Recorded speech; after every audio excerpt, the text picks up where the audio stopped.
Hi everybody, Ian Bremmer here, and a quick take to kick off your week. We see over the weekend strikes, drone strikes, explosive drone strikes against Iran, the city of Isfahan, and in particular a major military facility responsible for the production of drones and ballistic missiles. Oh my.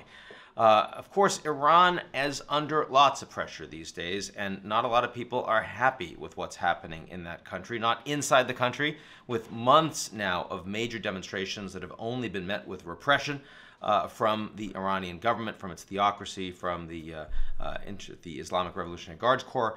We're also seeing that the Iranians are, through nuclear breakout capability, they have more than enough highly enriched uranium at 60% level, which has no civilian use or purpose. It's only for a military program in a deep under a mountain at this facility in Fordo, which you can't, the Israelis, for example, don't have the military capacity to strike it or destroy it.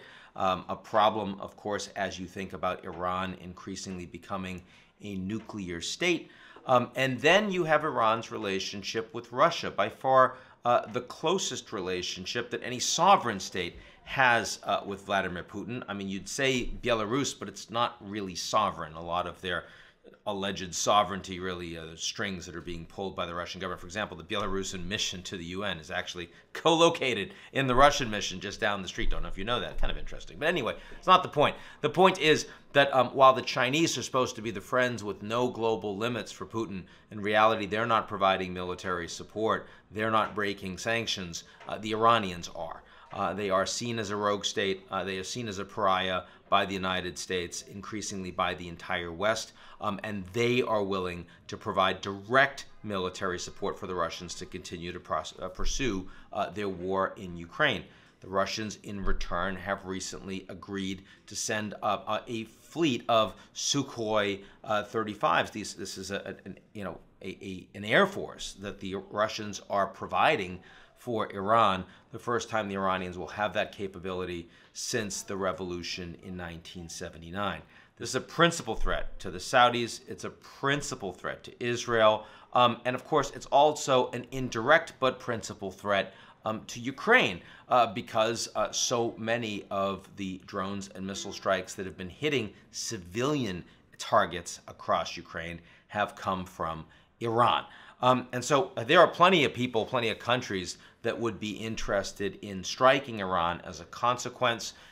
U.S. intelligence sources say that it's the Israelis that are behind it. Certainly, they have the easiest capabilities to engage in such a strike. They've done it before. The Netanyahu government is much more inclined to pursue military action against Iran. So it's absolutely plausible and credible. Having said that, no direct evidence, and the Israelis haven't said, yep, it was us that done it. So let's continue to hold that in abeyance in terms of being conclusive. But still, what this is really telling you is that the fight with Iran is growing.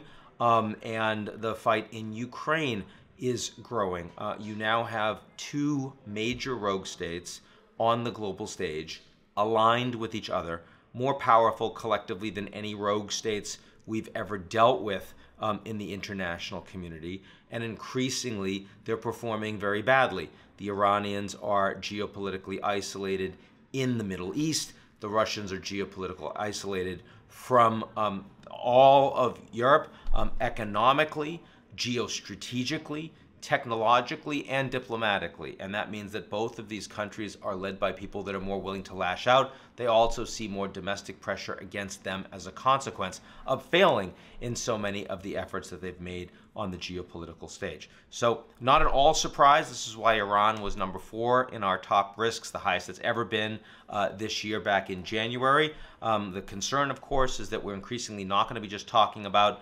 military action in Ukraine or strikes against Iran, but that increasingly it's the West that's going to be involved in that war more directly and more broadly. Anyway, that's what we're focusing on right now. Talk to y'all again real soon.